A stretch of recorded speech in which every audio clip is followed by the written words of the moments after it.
në një nga televizionet e Kosovës, pa të nxjerr World Economic Forum, Forumi Ekonomik Botëror, raportin e tyre të shkatësive dhe vendeve të punës, edhe ata parashinin që në vitin 2030, atëherë 47% e vendeve të punës që sot ekzistojnë do të zhduken e do të krijojnë krejt vendet të reja të punës.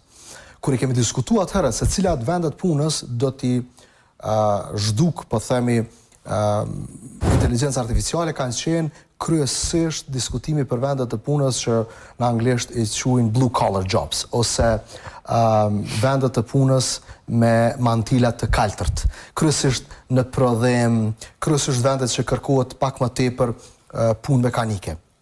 Po çka na ndodhi neve pas kësaj generative AI, dhe me thonë inteligencë artificiale generative, pas ChatGPT, ma mirë me thonë, e kuptum se faktikisht shumë vendet të punës në white collar, ose në me këmishat bardha, do të zhduken. Tani, për shembull, e patëm këtë diskutim me Alan në atë se a duhet të bëhemi programer. Çfarë programer duhet të bëhemi? Dhe me thonë, nëse jemi programer bazik, AI sot të zaventson me 2 minuta punën tënde një ditore. Po nëse hyn shumë më thellë, do të thonë, shkon në ato faza tjera, atëherë me siguri aty do të shtohet vlera jonë.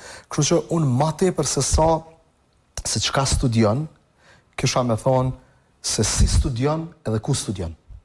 Do kemi të përcaktuar në fushat specifike si këshilla. Fusha specifike si këshilla. Se realisht Alitin ka nevojë edhe për këtë orientim, gjeneratat ka nevojë për gjeneratat e reja, sepse edhe personalisht përballem çdo ditë që nuk dinë çka të studiojnë. Shumë e vërtetë është ajo.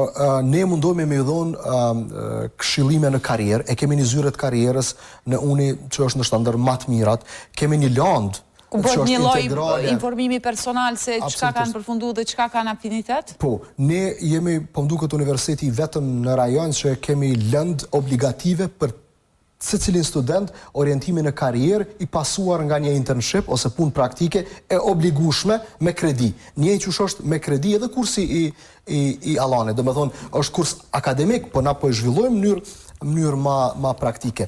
Edhe përmes krejt këtyre mundohemi që studentat mi orientu sa ma mirë. Por, pra po thëmë, janë ato pyetjet që i bëri Allani që janë ma të rëndësishme se sa ajo se çka të studion sot. Për mu, unë mendoj që nëse studioni diçka të ndërlidhur me teknologji, besoj që është interesante. Edhe mund t'ju sjell një karrierë të mirë ndoshta në të ardhmen. Po, ajo varet krejt edhe prej teje, se sa je ti i interesuar për atë, sa ti ke afinitet, sa ti punon shumë për atë, edhe se ku studion. Unë jam me thonë drejtën modesti anësh, jam ekstremisht krenar, që sot kemi ndërtu një universitet në Kosovë, i cili vërtet i ka komplet i ka revolucionarizu arsimin në këto anët tona, ku ofrojnë standarde... Sidomos partneriteti edhe me Arizona State University, po dhe sjellja profesionale si pjesë e ekipës. Ne kemi angazhu 2 dekana, që shumë shpejt nuk e kemi bërë publike, 2 dekana ndërkombëtar, 2 shkolla tona kryesore, njëra është spanjolle, dekani tjetër është amerikan, po që ka studiuar, ka një doktoratur nga Oxford, master dhe bachelor's nga Yale, që janë top universitete në botë. Jemi me Allanin të diskutu me sjell një seri të profesorëve vizitor nga industria, top njerëz të industrisë, do të thonë nga njerëz që kanë punuar në Google, njerëz që kanë punuar në startupe, në inteligjencë artificiale, të cilët e sjellin një përvojë e cila nuk ka ekzistu, po themi, në vendin tonë. Edhe gjithashtu jam shumë krenar që për shembull, nëse i shiqojmë programet tona në shkenca shëndetësore, në shkenca mjekësore, jemi të i zhvillu 12 laboratore të reja sipas standardeve të Arizona State University.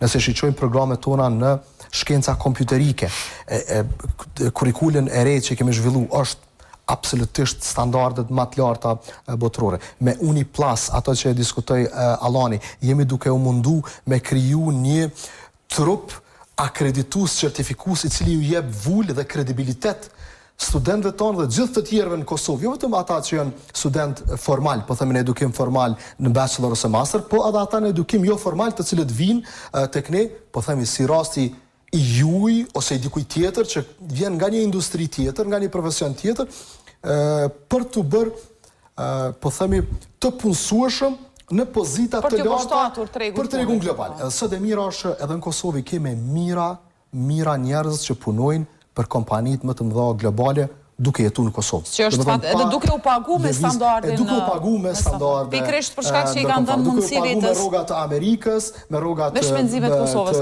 Realisht shpenzimet janë barazut tash me pagat, që është një mundësi shumë e mirë që nga këtu mund të punosh për gjithçka, sepse i kanë dhënë hapësirë edhe vetës për të studiuar këto profesione të reja. Vetëm po duam të thonë edhe një diçka.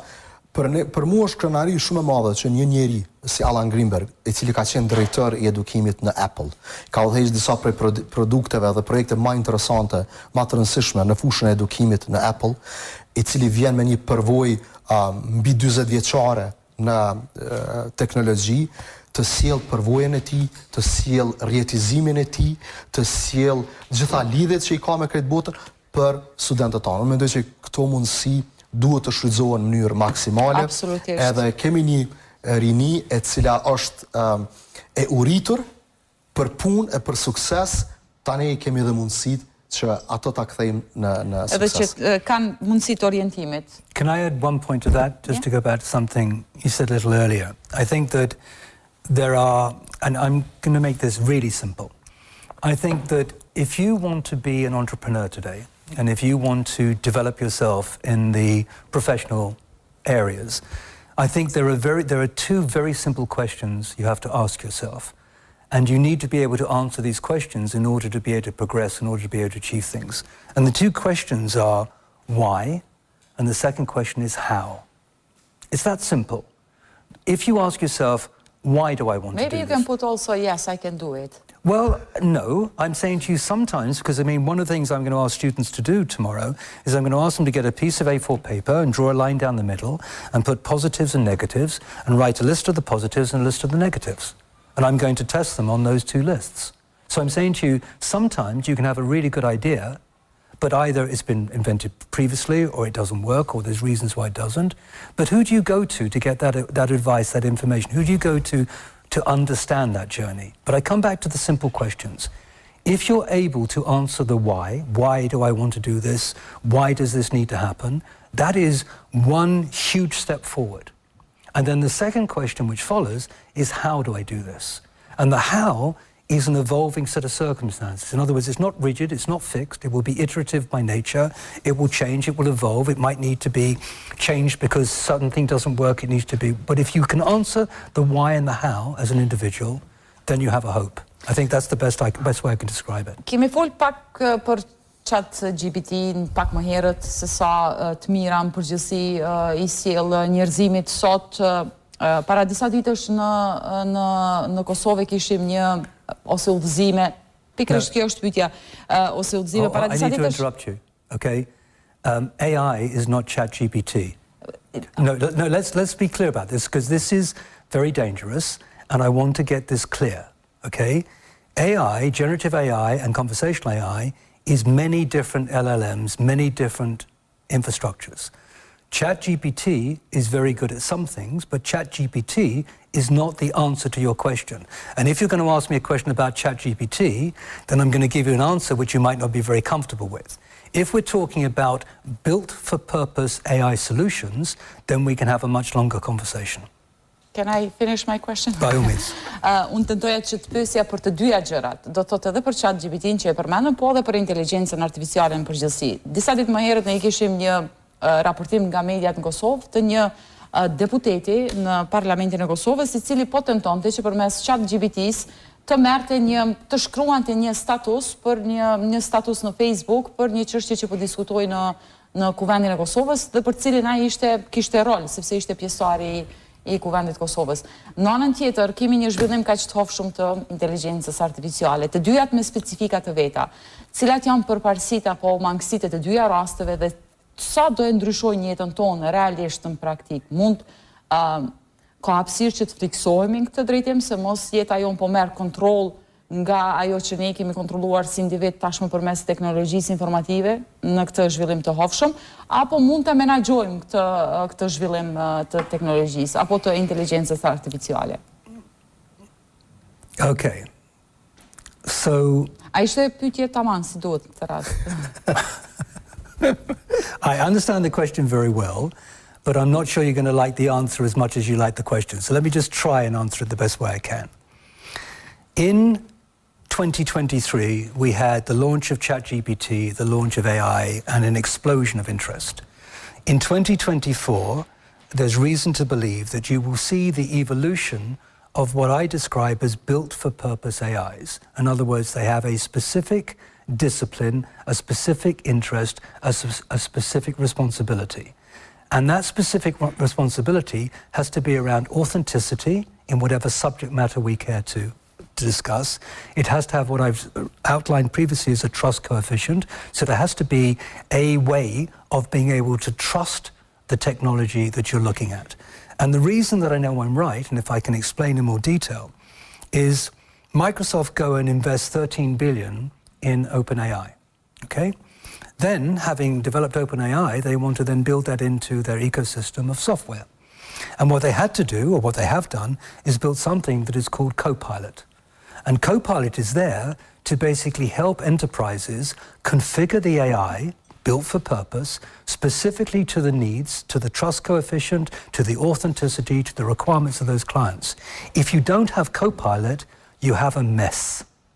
And just trusting ChatGPT is a little bit about my comment earlier about trusting Google. There's nothing wrong with Google, but you need to understand it's an advertising company. And if you pay more money, you get to the top of the list. And if you pay less money, you're at the bottom of the list. ChatGPT is similar. ChatGPT is interest over here, the web over there, and a huge gap in between. How do you know that what you're receiving is authentic? How do you know it can be trusted? How do you know that it's authentic? How do you know it's actually achieving stuff? So there is a whole business model about building that middleware, of building that Copilot, of building the infrastructure, that you don't search the whole of the internet, you search trusted examples. Can I give you an example? If you take the development of vaccines, for example, and accept the fact that nurses are not going to return to medical school and doctors are not going to go back to medical school because they're time poor, they don't actually have time to break away from their day duties, so you need to provide them with education resources that are intuitive by nature, available on mobile devices, accessible 24/7, 365, but it needs to be trusted and authenticated. So my point is they, the nurses and the doctors, need to be taught about innovation in the medical world, and they need to be in a trusted environment where they know the information they're receiving is coming from validated, authentic, researched organizations that they can trust, and because they can trust it, they know that they can refer to that.